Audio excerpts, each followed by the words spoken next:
The dying wolf collapsed before them. His massive body wreathed in cursed flame, silver-black fur painted with blood that glowed wrong under the moon. Purity Losthill had never touched a wolf before, much less an alpha king, but something in his fading crimson eyes begged her not to run. Not this time, not like she had every time hunger clawed at her ribs and winter pressed its teeth against her brother's skin. His breath rattled, death runes burning across his flesh, and when he tried to lift his head, pain tore through him so violently she felt it in her own chest. She should have grabbed Michael and David and fled. She should have let the forest claim what it wanted. Instead she knelt in the blood-stained snow and without knowing why, without knowing how, she began to sing. Her voice trembled at first, fragile as ice beneath the moon, but as the melody wrapped around his wounds, the air thickened with something ancient, forbidden, sacred. The forest held its breath, the cursed flames flickered, and the dying king's heartbeat, chaotic and breaking, steadied itself to the rhythm of her lullaby. When his eyes opened again, burning like embers through ash, his first ragged whisper sealed their fate. "I know that song. I know who you are. Join the pack and never miss a howl. If this story has its claws in you, hit that like button and subscribe so you don't miss what happens next. Drop a comment below and let me know, where in the world is the pack watching from tonight? Your support keeps these stories alive." The roof collapsed at midnight. Not all at once, that would have been mercy. Instead it groaned and cracked and finally gave way in the center, dumping frozen thatch and rotted wood onto the floor where they'd been sleeping.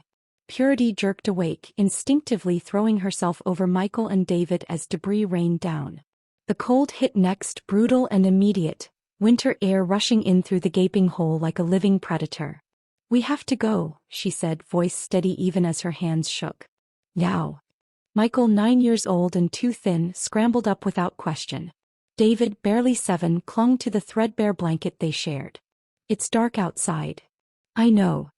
Purity grabbed their small bundle of possessions. One extra shirt between the three of them, a rusted knife, and the wooden box that held their mother's few remaining things. "We'll find somewhere else."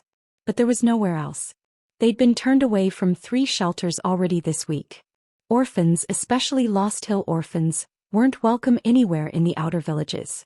Too many whispers about their mother. Too many questions about songs that shouldn't exist. They stumbled into the night, into snow that bit through their worn shoes and wind that cut straight to bone. Purity's fingers were numb within minutes. David started crying quietly, the kind of crying that meant he'd given up on being heard. Michael walked in silence, which was somehow worse.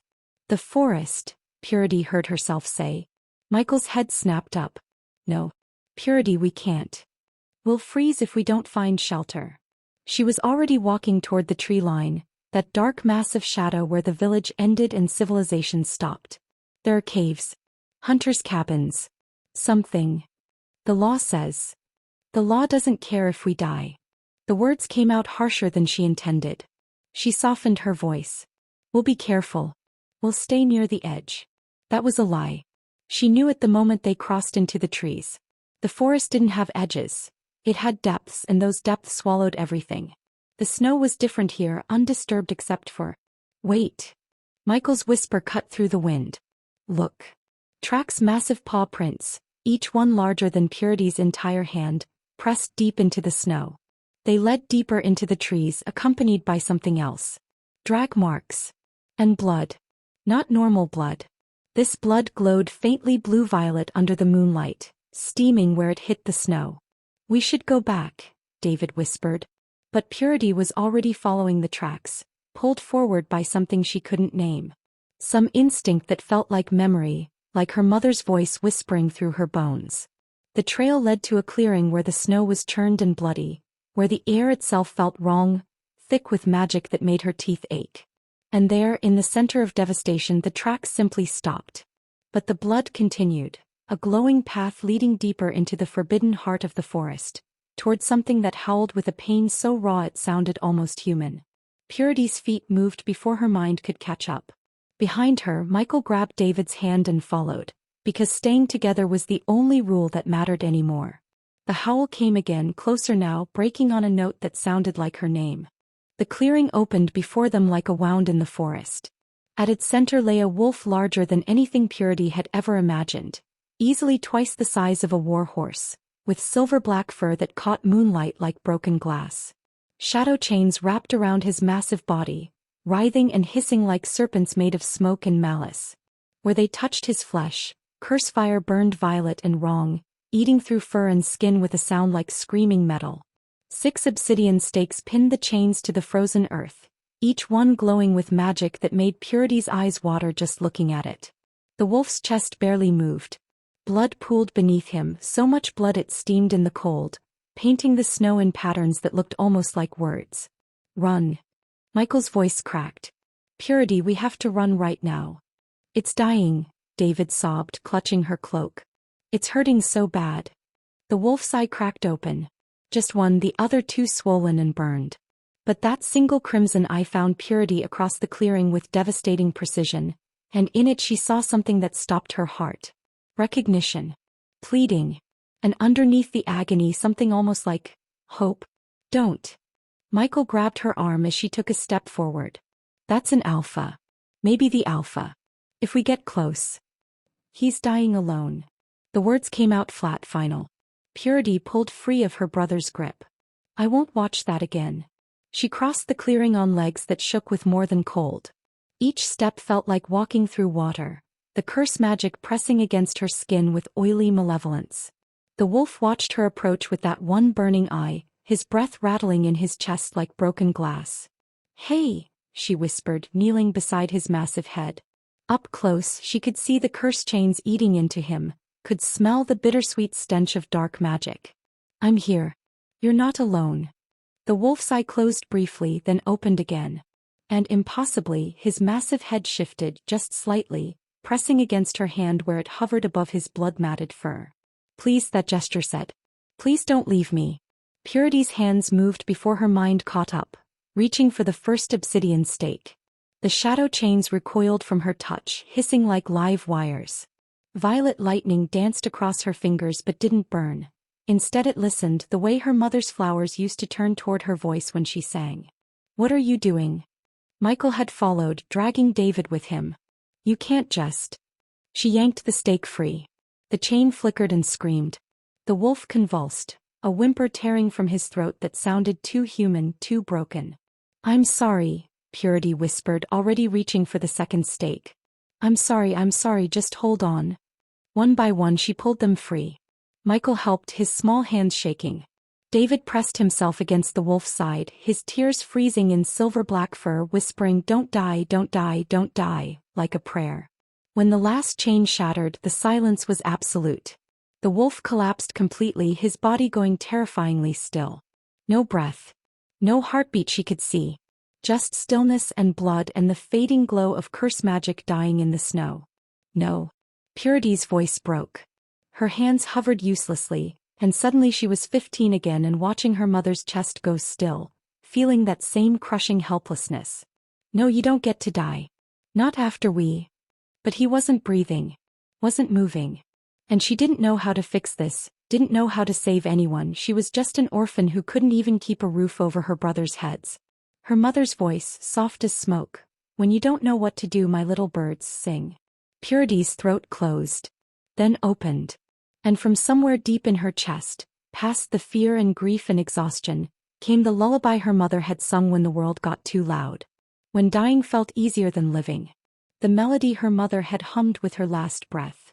The first note shivered in the air like something newborn and fragile. Then Michael joined her, his voice high and pure. David's followed, trembling but true. 3 orphan voices rose together in the frozen clearing, weaving a song that tasted like memory and magic and desperate, foolish hope. The air thickened. The ground hummed. The wolf's chest hitched once. Twice. And then he breathed. His massive body shifted, bones cracking with sounds that shouldn't exist. Silver light exploded around him, so bright Purity had to look away. When she looked back, there was no wolf. There was a man. A man with silver-black hair matted with blood, a face carved from violence and survival, and crimson eyes that locked onto hers with devastating recognition. That song, he rasped, his voice ruined and raw. Blood flecked his lips. I know that song. I know. He tried to sit up, failed, collapsed back into snow. Seraphine. You're Seraphine Losthill's children. Purity's blood turned to ice. Because the only people who should know that name were dead. Her mother had made sure of it before she died. Had spent her last breath whispering, "Hide, stay hidden, never tell anyone who you are." "How?" Purity whispered. "Do you know our mother's name?" The man, the Alpha King, because those crimson eyes belonged to no one else, smiled. It was a terrible, broken expression that looked like grief wearing skin. "Because," Rex Ironclaw whispered, his eyes falling closed, "I'm the one who let her die." Purity couldn't breathe. Couldn't think past the roaring in her ears and the way Rex Ironclaw's words hung in the frozen air like an executioner's blade. "I'm the one who let her die. You're lying."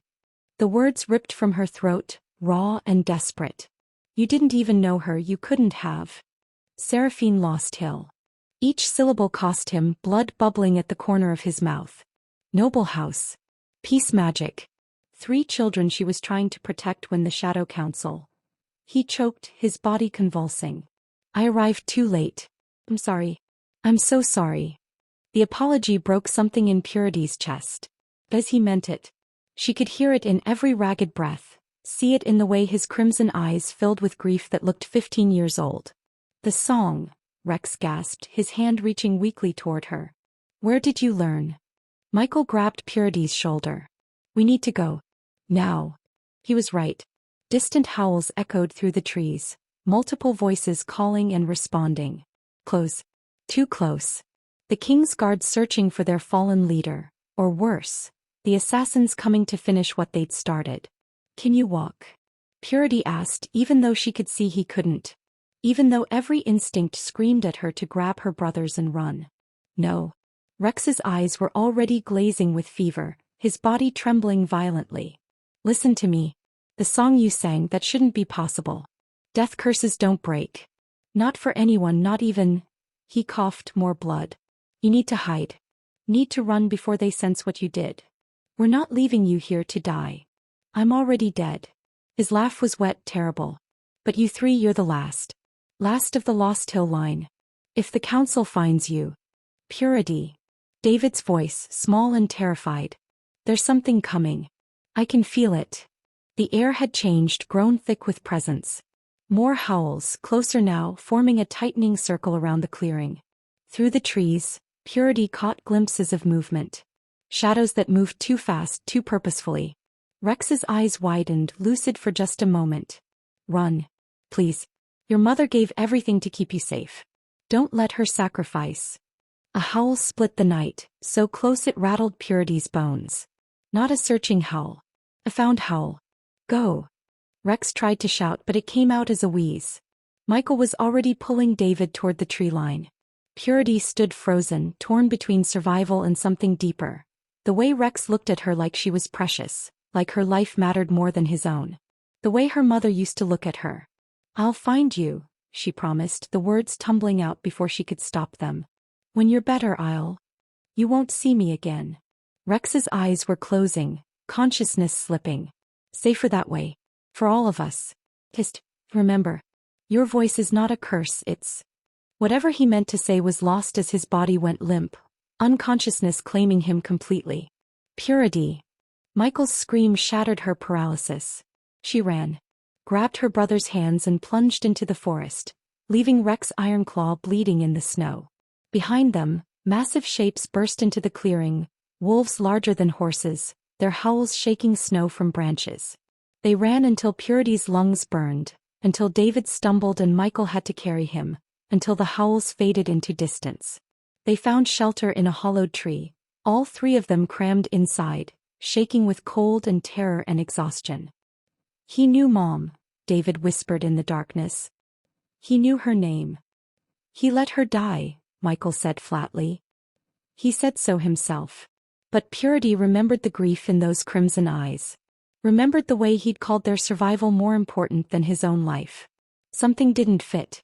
Something about her mother's death, about the Lost Hill name, about why 3 orphan children could break curses that shouldn't break. "We need answers," she said quietly. "We need to stay away from him," Michael countered. "From all of them." Through the gaps in the tree, dawn began to break. And with it came a sound that made Purity's blood run cold. Footsteps. Human footsteps, moving through the forest with deliberate purpose. and a voice, smooth and cold as winter steel, calling out. Come out, little lost hills. We know you're here. We felt your song. And now that the king has failed to die properly, well? A laugh, cruel and delighted. Let's finish what we started 15 years ago, shall we? Your mother screamed so beautifully at the end. I wonder if you'll do the same. Purity's hand clamped over David's mouth before he could make a sound. Michael's eyes were wide with terror, meeting hers in the darkness. They hadn't escaped the assassins at all. They'd led them straight to their hiding place.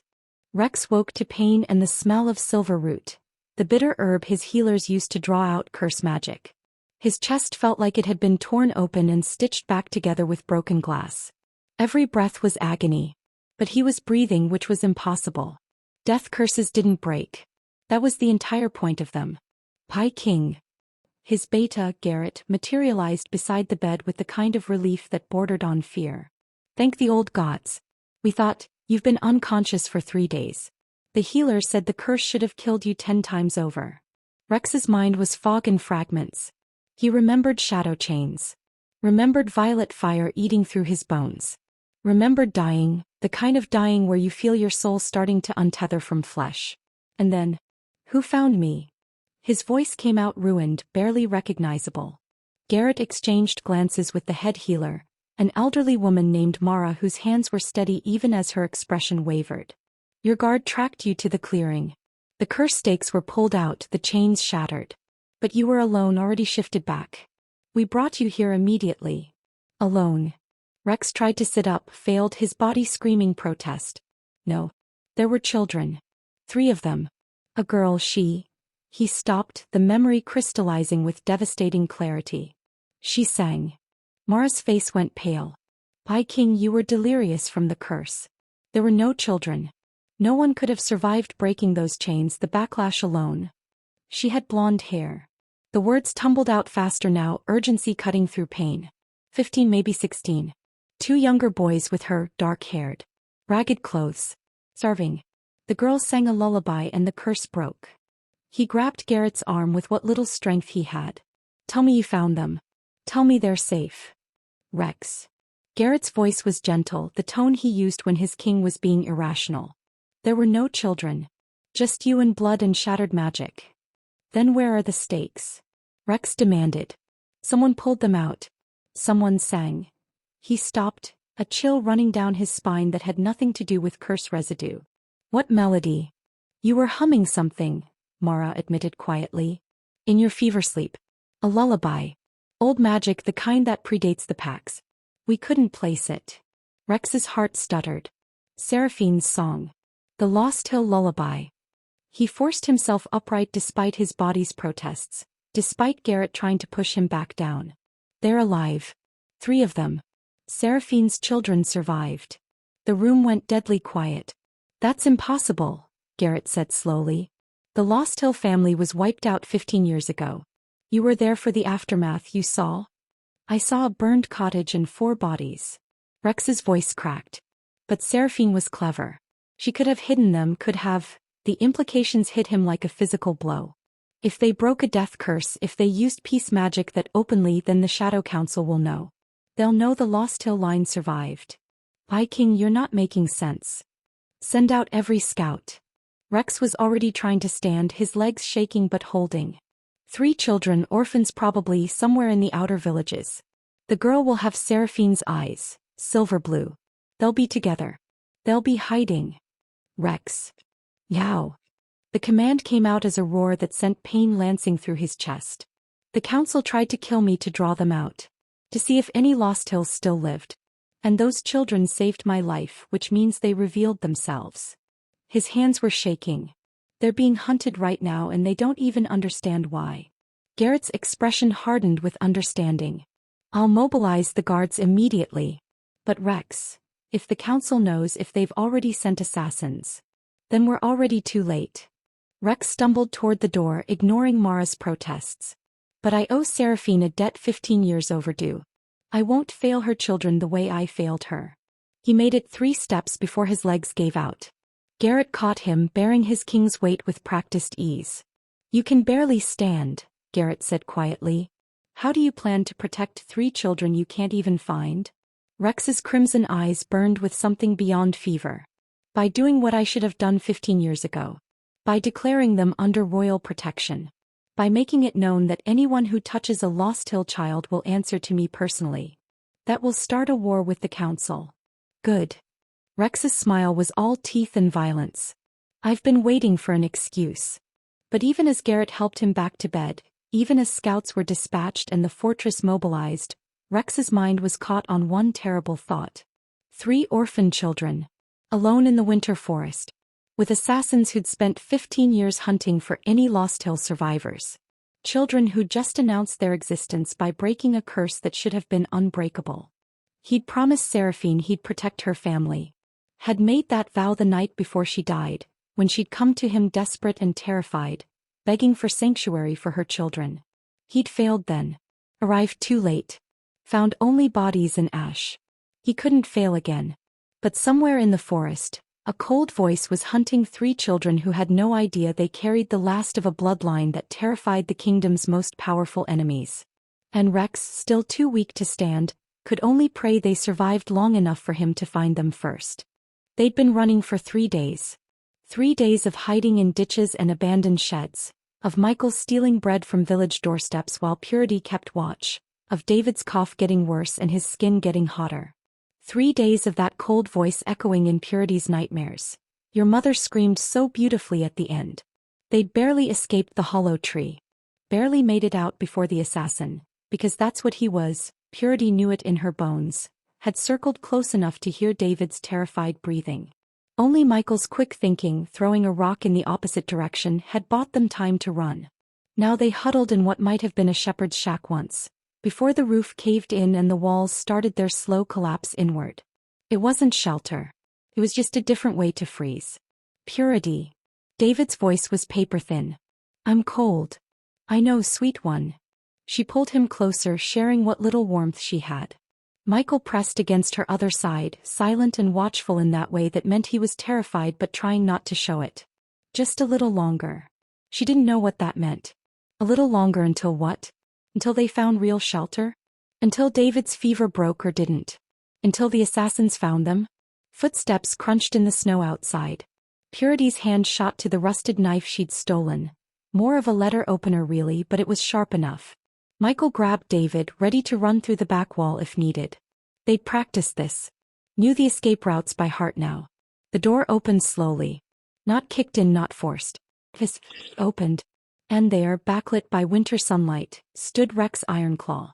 He looked different than he had in the clearing. Still powerful, still carrying that presence that made the air feel heavier but alive. Fully healed, his silver-black hair clean, his face no longer painted with blood. He wore simple traveling clothes, no crown, no armor. But his crimson eyes were unmistakable. No. The word tore from Purity's throat as she lurched upright, knife extended between Rex and her brothers. Get away from us. Rex didn't move. Didn't speak. Just stood there, hands visible and empty, his expression caught somewhere between relief and devastation. I said get away. Purity's voice cracked. You let her die. You said so yourself. You don't get to, we don't need your mother saved my life once. Rex's voice was quiet, carefully controlled. 15 years ago when I was still new to the throne and the council tried their first assassination. She was at court, a guest, a noble lady with peace magic that shouldn't have worked on curse poison. But she sang and I lived. He paused, something breaking in his expression. I owed her everything. And when she came to me desperate, begging for protection for her children because the council had discovered what she knew. You turned her away, Purity finished, the words bitter as ash.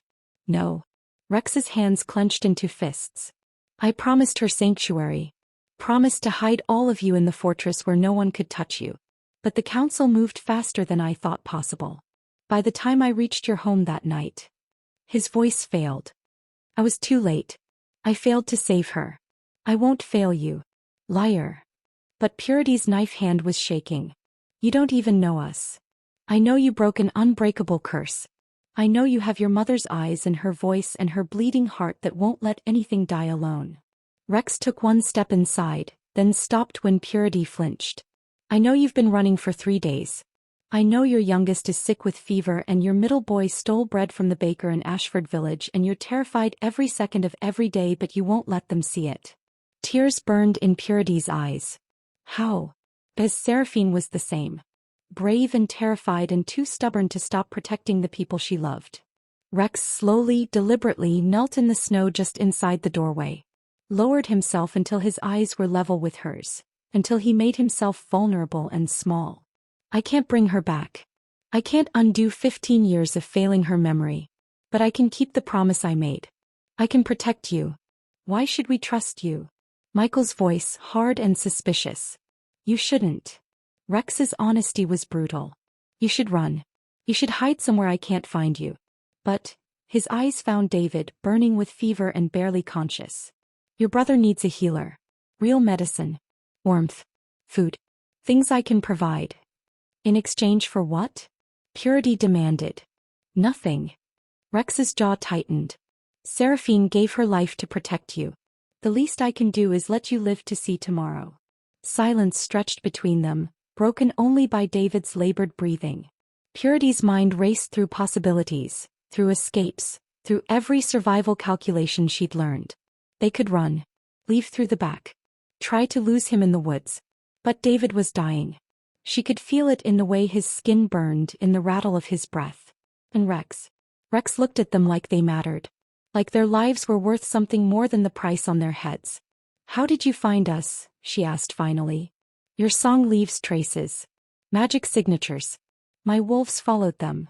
Rex's expression was grim. "Which means the council's hunters can too. You're not safe here. You're not safe anywhere alone." "And we're safe with you?" "No." His honesty cut like glass. "But you have a better chance with me than without me." And his voice dropped lower, urgent. "The council knows you exist now. They felt your magic when you broke the curse. They're mobilizing everything they have to find you before I do." As if summoning them with words, a howl rose in the distance. Not wolf, something else. Something wrong that made Purity's skin crawl. Rex's head snapped toward the sound, his body going tense. "Shadowhounds. They're here." He stood, backing toward the door. "I have 20 guards circling this location. I can hold them off, but you need to decide now. Trust me or run." "But if you run..." His eyes found David again. "He won't survive the night." Purity looked at her brothers. Michael's jaw set with stubborn distrust. David barely conscious, his breath coming in wheezes. "If you hurt them," she said slowly, "if you betray us, then your mother's ghost will have company," Rex finished. "Because I won't survive that guilt." The howls grew closer, multiplying, forming a tightening circle. Purity made the choice that would change everything. "Get us out of here." Rex's hand extended toward her, steady despite the danger closing in. "Stay close. Don't let go. And whatever happens, keep singing. Your voices are weapons the council fears more than any army I command."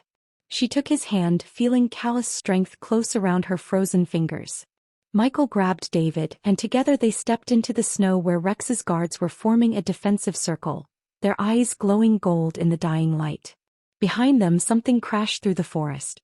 Something that smelled like death and dark magic and promises 15 years overdue. And Purity realized with cold certainty, running toward Rex Ironclaw might be the biggest mistake of her life. Or it might be the only reason they survived to see tomorrow. The Ironclaw fortress was nothing like Purity had imagined. She'd pictured cold stone and darkness, dungeons and chains. Instead, they were brought to a wing that caught morning light, to rooms with fireplaces already burning and beds piled with blankets that looked softer than anything she'd touched in years. David was taken immediately to the healers. Purity had tried to follow, but Rex's hand on her shoulder stopped her. "They'll save him. I promise. But we need to talk first." Now she sat in what Rex called his private study. Michael pressed against her side, both of them filthy and exhausted and so far out of their depth they might as well have been drowning. Rex stood by the window, his back to them, shoulders tight with tension. "Your mother's full name was Seraphine Losthill," he began quietly. "Noble-born from a house that traced its bloodline back before the first Pax. The Lost Hills were keepers of peace magic, songs that could calm beasts, break curses, soothe violence itself. In a kingdom built on strength and dominance, your family was an anomaly. Why are you telling us this? Michael's voice was sharp, defensive. Rex turned to face them. Because you need to understand what you are.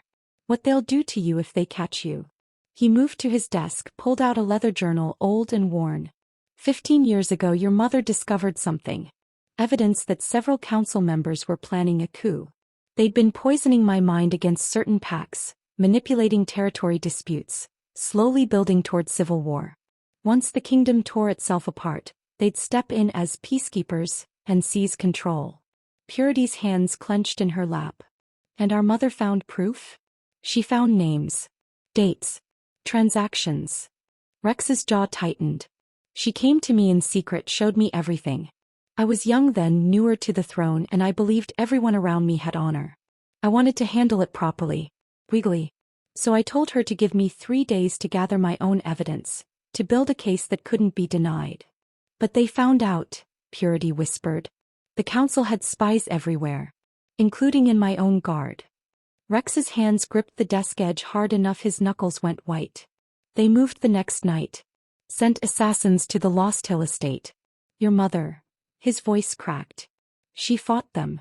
Used her voice to bring their minds to the edge of madness. She held them off long enough to hide you 3 somewhere they couldn't find. Then she ran, led them away from you. Michael was shaking. Purity felt tears tracking down her cheeks but couldn't stop them. By the time I arrived with my wolves, the estate was burning. I found 4 bodies, your father, your grandmother, 2 house guards.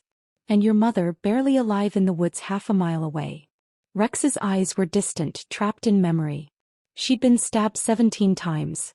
But she was still breathing, still conscious. Her last words were, "Find my children. Promise me." I promised. And then she sang one final note, broke the tracking spell the assassins had used to follow her, and died. The silence was unbearable. I searched for 3 days, Rex continued, his voice hollow. Found the hidden cellar where she'd left you. But it was empty. You were gone. I assumed. He stopped, breathed. I assumed you'd died somewhere in the winter. That she'd hidden you but you'd frozen or starved before I could find you. The council assumed the same. Case closed. Lost Hill line eliminated. But we survived. Purity's voice felt like it belonged to someone else. Your mother taught you how to hide. How to be invisible. Rex looked at her directly. She gave you songs that could conceal you from magical tracking. That's why I couldn't find you then. Why the council couldn't find you for 15 years. Until we saved you, Michael said bitterly. Until we used our magic and announced ourselves to everyone. Yes. Rex's honesty was brutal. The moment you broke that death curse, every mage in the kingdom felt it. Peace magic, impossibly strong from someone who shouldn't exist. The council knows.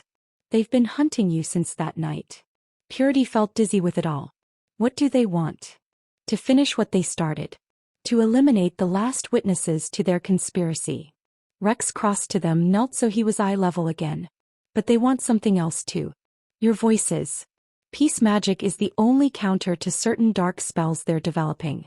If they can capture you, study you, break you, they'll use us as weapons, Purity finished. Or kill you so no one else can. Rex's hand hovered near hers, not quite touching. That's why you're not safe anywhere. That's why I brought you here, under the heaviest guard I can provide. Because your mother gave her life to protect you, and I'll be damned if I waste that sacrifice. A knock interrupted them. Garrett entered, his expression grim. My king. The healers have stabilized the youngest. But, he glanced at Purity and Michael. We've received word. The Shadow Council has called an emergency session. They're demanding an audience with you tomorrow. They know the children are here. Rex stood slowly, something deadly settling into his expression. Let them come. Rex. They murdered one of my nobles. Tried to assassinate their king. Hunted orphan children for 15 years. His voice went cold, final. If they want a war, I'll give them one. Purity's heart hammered. You're going to protect us? Really protect us? Rex looked at her, and in his eyes she saw the same determination she'd seen in her mother's the night before she died. I failed Seraphine. I won't fail her children. Even if it costs me my throne. It might, Garrett said quietly. Then it costs me my throne. Rex turned to Purity and Michael. Go to your brother. Stay with him. Tomorrow when the council comes, I want you nowhere near that throne room. Understood. Purity nodded numbly. Let herself be led away by a kind-faced guard. But as they walked the fortress halls, she couldn't shake one terrible certainty. Rex was willing to start a war for them. And wars, Purity knew from her mother's stories, never ended with everyone you loved still breathing. In the council chambers across the kingdom, a cold voice smiled into the darkness. The king has made his choice. Now we make ours. Gather the mages. Prepare the blood rites. If we cannot have the Lost Hill children alive, then we'll take their power from their corpses, another voice finished. And in the fortress, David woke from fever dreams screaming about shadows with their mother's face, while Purity held him and sang lullabies that tasted like war. 2 weeks in the fortress and Purity still slept with the rusted knife under her pillow. She watched Michael laugh at something Garrett's son said during training. Watched David chase wolf pups through the courtyard, his fever broken, his cheeks finally carrying color again. They were adapting. Learning to trust these walls, these people, this impossible safety. Purity couldn't let herself. Every kindness felt like a trap waiting to spring. Every guard who smiled at them could be a council spy. Even Rex, who checked on them daily with careful distance, who looked at her sometimes like she was made of glass and grief. Especially Rex. Because trusting him meant believing her mother's death hadn't been for nothing. Meant believing someone actually wanted them alive for reasons beyond using their magic. You should eat. Rex's voice startled her from her thoughts. He'd approached silently, a tray in his hands. The feast starts in an hour, but you barely touched breakfast. I'm not hungry. Why? He was always hungry even now. Years of starvation had taught her body to never trust fullness. Rex set the tray down anyway. Bread, cheese, fruit that looked too perfect to be real. Purity. You can't protect your brothers if you collapse from exhaustion. I'm fine. You're terrified. His bluntness was almost kind. And I understand why. But you're safe here. I need you to believe that. Why? The word came out sharper than intended. Why do you need me to trust you? What difference does it make? Rex was quiet for a long moment. Because your mother trusted me once. And I failed her. If I can't even earn her daughter's trust. He trailed off, something raw crossing his face. Never mind. Just try to enjoy the feast tonight. The pack wants to celebrate your safety. It would mean something to them. He left before she could respond. The feast was overwhelming. The great hall filled with wolves in human form, long tables loaded with more food than Purity had seen in her entire life. Michael sat wedged between 2 young guards who were teaching him to properly hold a sword. David perched on Garrett's lap, listening to stories about the old wars with wide-eyed wonder. They looked happy. They looked like they belonged. Purity sat at the high table beside Rex, unable to taste anything she put in her mouth. Her eyes tracked every movement, every person who came too close, every hand that reached toward her brothers. Breathe, Rex murmured beside her. Just breathe. She tried. Failed. The hall was too loud, too bright, too full of people who could turn on them at any moment. Then she felt it. A wrongness in the air like pressure before a storm. Her skin prickled with warning she didn't understand. Across the hall, a servant approached David with a goblet. Wine probably, though David was too young for wine. Something in the servant's eyes was off. Too focused. Too intent. Purity's mouth opened before her mind caught up. The sound that came out wasn't words. It was pure warning, a note that cut through conversation like a blade through silk. High and sharp and wrong enough that every wolf in the hall went instantly silent, their heads snapping toward her with predatory focus. The servant froze mid-step.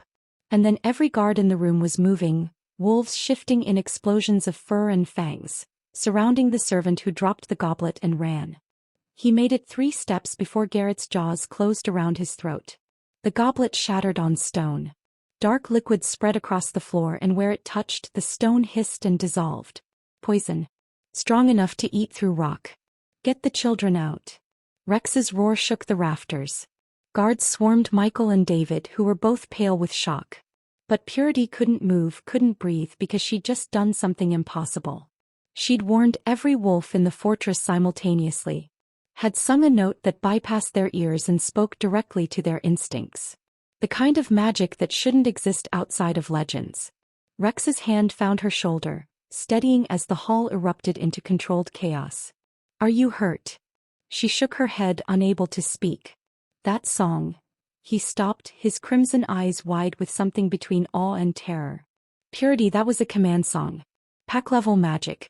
Only alphas can use pack voice, and even then not like that. How did you? I don't know. Her voice shook. I just felt wrong and I needed to warn. Pi King.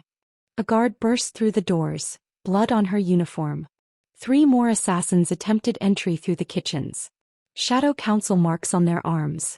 We stopped them, but she hesitated. Every wolf in a 5-mile radius felt that warning song, including Council spies. The implication hit Purity like cold water.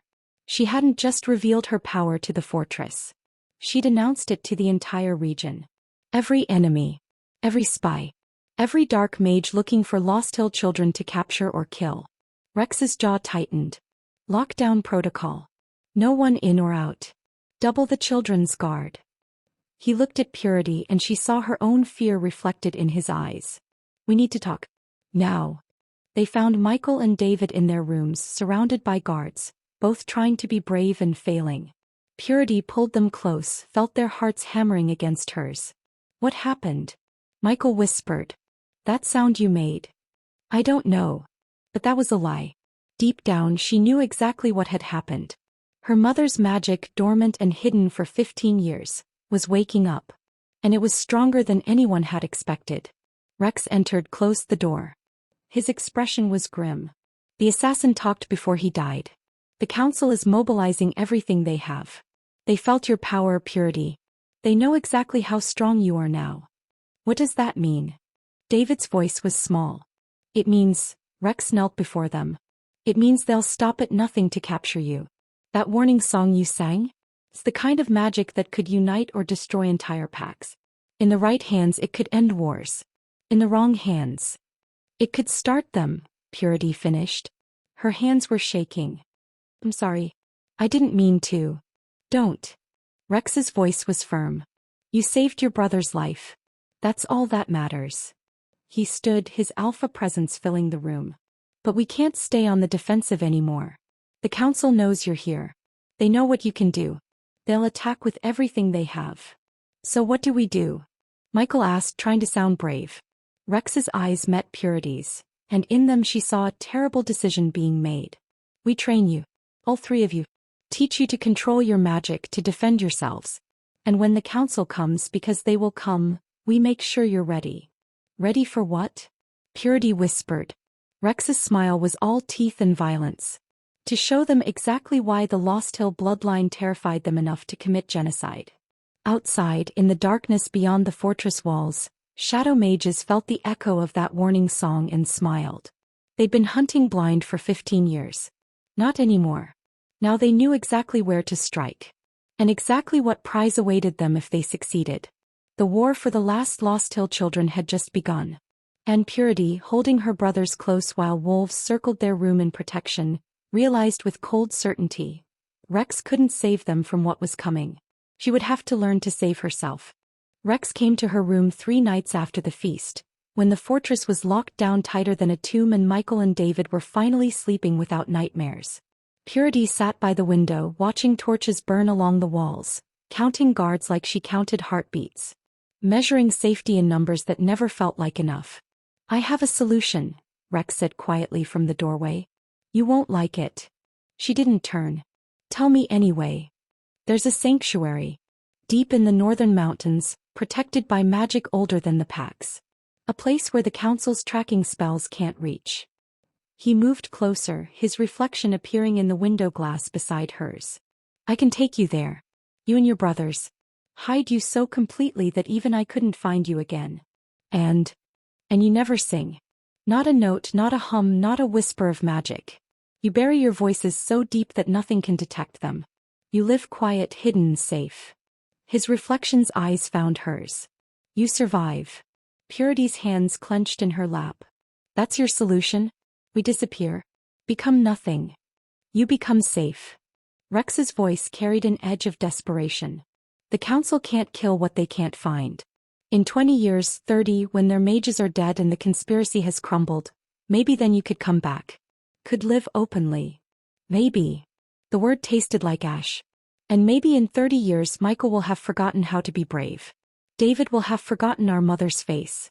And I'll have forgotten why we survived it all. She finally turned to face him. Is that what my mother wanted? For us to hide forever? To never use the gift she died protecting? Rex's jaw tightened. Your mother wanted you alive. My mother wanted us to matter. Purity stood, something fierce and long buried rising in her chest. She didn't teach us songs just to keep us breathing. He taught us to heal. To protect.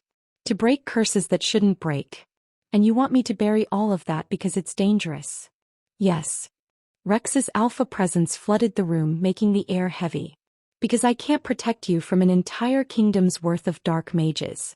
Because every time you sing, you paint a target on your brothers' backs. Because... His voice cracked. Because I already watched Seraphine die for being powerful and visible. I won't watch her children do the same.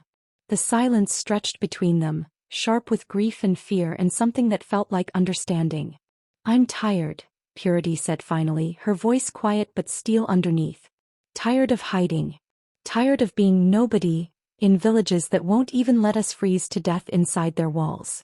Tired of pretending I'm weak when I have my mother's voice in my throat and her magic in my blood. She stepped closer to Rex, close enough to see her own reflection in his crimson eyes. If I'm going to die anyway, and we both know the council won't stop until we're dead, then I'd rather die being exactly who I was born to be. Purity. My voice saved your life. The words came out fierce, certain. It broke a death curse. It warned an entire fortress of danger. It's the only thing I have that's worth anything in this world. And you want me to silence it? Rex stared at her, and Purity watched something shift in his expression. Recognition. Resignation. Something that looked almost like pride. You sound exactly like her. His voice was rough with emotion. That same stubborn refusal to be less than you are. That same fire that got her killed. Then maybe I'm my mother's daughter after all. Purity held his gaze. Train me. Teach me to control it. Make my voice into the weapon the council fears. Because I'm done running. I'm done hiding. If they want us dead, they're going to have to face what we can do first. Do you understand what you're asking? Rex moved closer, his presence overwhelming but no longer threatening. Training means pain. Means pushing your limits until they break. Means turning children into soldiers because there's no other choice. Your brothers. My brothers deserve to learn to protect themselves too. Purity's voice didn't waver. Michael is already training with your guards. David is stronger than he looks. And me. She took a breath. I've been protecting them since I was 12. I'm not stopping now just because the enemies got more dangerous. Rex studied her for a long moment. Then slowly, deliberately he knelt. Not the way he had before to make himself less threatening. This time it was something else. Something that looked almost like respect. If I do this, he said quietly, there's no going back. Your voice will become a weapon. The council will fear you even more. And his hands clenched. I'll be asking you to become the thing your mother died trying to prevent. A lost hill who fights instead of heals. My mother fought. Purity's voice broke. She fought assassins to save us. Held them off with songs that drove them mad. She wasn't just a healer. She was a warrior who chose love over violence but knew how to do both. Don't insult her memory by pretending she was only one thing. Rex's expression cracked, something raw and painful crossing his face. You're right. I'm sorry. He stood, and when he looked at her now, it was with the full weight of an alpha's acknowledgement. Tomorrow training begins. For all three of you. I'll teach you everything I know about controlling magic, about combat, about surviving enemies who want you dead or enslaved. He paused at the door. But Purity, once you walk this path, once you become the weapon the council fears, you can't unbecome it. You understand? I understand. Her voice was steady. I'd rather be dangerous and alive than safe and erased. Rex nodded slowly. Then we'd better make sure you're so dangerous that even the council thinks twice before coming for you. He left, and Purity returned to the window. But this time when she counted guards, she wasn't measuring safety. She was measuring potential. Every wolf down there was a soldier Rex had trained. Everyone had learned to turn vulnerability into strength. And if they could learn, so could she. Behind her, David stirred in sleep. Purity. His voice was small, drowsy. Are we staying? She thought about sanctuary in the mountains. About silence and hiding and slow suffocation disguised as safety. Then she thought about her mother's last stand, about songs that broke curses and warning calls that saved lives. Yes, she whispered. We're staying. And we're going to learn to fight.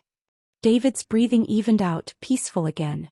But Purity stayed awake, watching torches burn and feeling her mother's magic humming in her bones like a promise she was finally ready to keep. In the council chambers, a dark mage felt the shift in the fortress's energy and smiled. The girl has made her choice. She'll train, become powerful, reveal the full extent of Lost Hill magic. And when she does, another voice added, we'll know exactly what to steal from her corpse. Or, a third voice suggested, cold and ancient, we could let her grow strong. Let her think she's winning. And then when she's at her most powerful, most confident. We take her alive, the first voice finished. Break her. Use her voice for our own purposes. Imagine, an Alpha King's command backed by Lost Hill peace magic. We could control the entire kingdom without a single war. They laughed and the sound echoed through stone halls like a death knell. But in the fortress, Purity Losthill stood at her window and made a silent vow. She would learn. She would grow strong. And when the council came, because they would come, they would learn why her mother's bloodline had been feared for generations. She was done being prey. It was time to bare her teeth. The attack came at dawn when the world was caught between darkness and light. Purity woke to the sound of screaming, not human screams, but the tortured wail of stone itself as dark magic crashed against the fortress walls. She was on her feet before consciousness fully caught up, grabbing Michael and David from their beds as the floor shook beneath them. What's happening? David's voice trembled. Through the window, Purity saw nightmare made real. Shadow mages surrounded the fortress, dozens of them, their hands wreathed in violet fire. They wielded artifacts she recognized from her mother's stories. Lost Hill heirlooms stolen from the burned estate 15 years ago. Family magic twisted into weapons, used against the last survivors of the bloodline that created them. The fortress gates shattered. Rex's wolves poured out to meet the assault, and Purity watched in horror as curse magic tore through them like they were paper. She saw Garrett go down, saw wolves she trained beside collapse screaming, saw Rex in his massive alpha form fighting 3 mages at once and losing ground. We have to run, Michael said, pulling at her arm. The back passages we can... There's nowhere to run. Purity's voice was steady even as her hands shook. They're not here for the fortress. They're here for us. As if summoning them with words, the door exploded inward. A shadow mage stood in the doorframe, his smile cold as winter. Hello, little Lost Hills. Time to collect the council's property. Purity shoved her brothers behind her. We're not anyone's property. No. The mage's hand rose, dark magic crackling. Your voices belong to whoever is strong enough to take them. And your king, he gestured toward the window where Rex fought bleeding and desperate, is proving remarkably weak. Magic lashed toward them. Purity opened her mouth to scream, to sing, to do something. The wall exploded. Rex, still in wolf form, crashed through stone and wood, his jaws closing around the mage's throat before the curse could land. The mage died gurgling, but more were coming. Always more. Get to the ramparts, Rex commanded, his voice layered with alpha resonance even in wolf form. Blood matted his silver-black fur. Highest point. Safest from ground assault. Rex, you're hurt. Go. They ran. Through corridors filled with smoke and screaming, past guards fighting desperately, climbing stairs that shook with each explosion. Michael half-carried David, and Purity led them with one hand clutching the knife she still carried, the other pressed against her throat where her mother's voice lived. The ramparts offered no safety, just a better view of the slaughter. The fortress was falling. Wolves lay motionless in the courtyard. The walls crumbled under relentless assault. And Rex fought like a demon, but even demons could die. What do we do? Michael's voice broke. Purity, what do we do? She looked at her brothers. At David's tear-streaked face and Michael's desperate courage. At the fortress that had become home. At Rex fighting impossible odds to give them a chance to escape. We do what Mom taught us. Her voice came out steady, certain. We sing the final verse. Michael's eyes went wide. That's a death song. Takes everything. Mom said. Mom said it banishes darkness. Purity pulled them close. And it reveals truth. Every lie, every traitor, every conspiracy hiding in shadows. It brings it all to light. At what cost? David whispered. Purity remembered her mother singing it. Remembered how Seraphine's voice had faded after, how she'd whispered instead of sung for weeks before the assassins came. The final verse demanded sacrifice. Demanded everything. It doesn't matter. She positioned them facing the battle. Ready. They weren't. But they joined hands anyway, 3 orphans on a rampart, about to sing the song that killed their mother's voice and might kill theirs too. Purity opened her mouth and the first note shattered the dawn. It wasn't like her warning song. This was older, deeper, a melody that tasted like blood and starlight and every sacrifice ever made for love. Michael and David joined her, their voices weaving with hers in harmony that shouldn't exist. 3 parts of one whole, 3 children singing their mother's last magic into the world. The darkness screamed. Shadow magic unraveled like burning thread. Mages clutched their heads, their stolen artifacts shattering in their hands. The curse fire consuming Rex's wolves flickered and died, and where the final verse touched, truth blazed like sunlight through lies. In the council chambers across the kingdom, conspirators who'd hidden for 15 years suddenly glowed with violet marks that wouldn't fade. Their crimes written on their skin for all to see. Evidence that couldn't be denied or hidden. The battle turned. Rex's wolves rallied. The Shadow Council's assault broke against 3 children's voices like waves against stone. But the cost. Purity felt it first. Her throat burning, her voice fraying, each note tearing something vital from her chest. She saw Michael's nose bleeding, saw David sway on his feet. But they kept singing, kept pouring everything they were into the melody that would either save or destroy them. The last mage fell. The last shadow dissolved. The final verse ended not with triumph but with silence. 3 children collapsing on stone ramparts, their voices spent, their bodies shaking with exhaustion that went beyond physical. Purity tried to speak. Tried to call her brothers' names. Nothing came out but a whisper so faint she barely heard it herself. Then Rex was there, shifted back to human form, blood-soaked and trembling. He gathered them up like they weighed nothing, and Purity saw tears tracking through the blood on his face. "You're alive," he whispered. "You're alive." She tried to answer. Couldn't. Her voice was gone. Everything went dark. Purity woke to sunlight and the smell of herbs. The royal healer's ward, she realized slowly. Her throat felt raw, empty, like something vital had been hollowed out. She tried to speak. Barely managed a whisper. "Hi, brothers." "Here." Michael's voice, hoarse but present, from the bed beside hers. David was curled against him, sleeping but breathing, alive. And Rex. He could barely force the words out. "Here too." She turned her head and there he was. Rex Ironclaw, Alpha King, sitting beside her bed with a crown of winter flowers in his hands and an expression that looked like grief and joy fighting for dominance. "Your voice," he said quietly. "The healers say it will come back. Fully. Weeks, maybe months. But it will heal." Purity nodded, relief flooding through her. "The council is destroyed," Rex continued. "Every conspirator exposed by your song. Every traitor marked. We spent 3 days arresting them all." He set the flower crown on her bedside table, then produced a scroll. "I had this drawn up the moment you stabilized." She took it with shaking hands. "Read words that blurred through sudden tears. By royal decree, the Lost Hill name is restored to honor. All lands, titles and rights are returned. Purity, Michael and David Losthill are declared wards of the crown, under eternal protection of the Alpha King. Their bloodline shall be celebrated, not hunted. Their magic shall be honored, not feared. You're not orphans anymore." Rex said, his voice rough. "Your nobility. You're protected. You're..." He stopped, smiled through what looked like tears. "You're home. If you want to be." Purity looked at her brothers. At the fortress visible through the window being rebuilt even now. At Rex, who'd kept his promise to a woman dead 15 years. She tried to speak, couldn't manage more than a whisper. But it was enough. "Home." Rex's hand found hers, warm and steady. "Then welcome home, Purity Losthill. And thank you for saving us all." Outside, wolves howled celebration. Inside, 3 children who'd survived winter and war and loss finally let themselves rest. The Lost Hill line had returned. And this time nothing would tear it down again.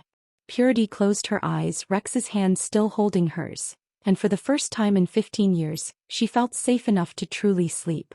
The war was over. They had won. And tomorrow, when her voice returned even a fraction, she would sing. Not a weapon, not a warning, but a lullaby. The same one her mother taught her. The one that meant I love you and you're safe and never again will you be alone. Tomorrow. But for now, home was enough. The Lost Hill children have found their home, but the werewolf kingdom holds many more secrets, betrayals, and stories written in moonlight and blood. What happens when an Omega wolf discovers she's destined to rule them all? Find out in my next video. Don't let this be where our journey ends. Click that next video and continue running with the pack. The moon is rising and the hunt is just beginning. See you in the next chapter, pack member. The night is young and the wolves are calling.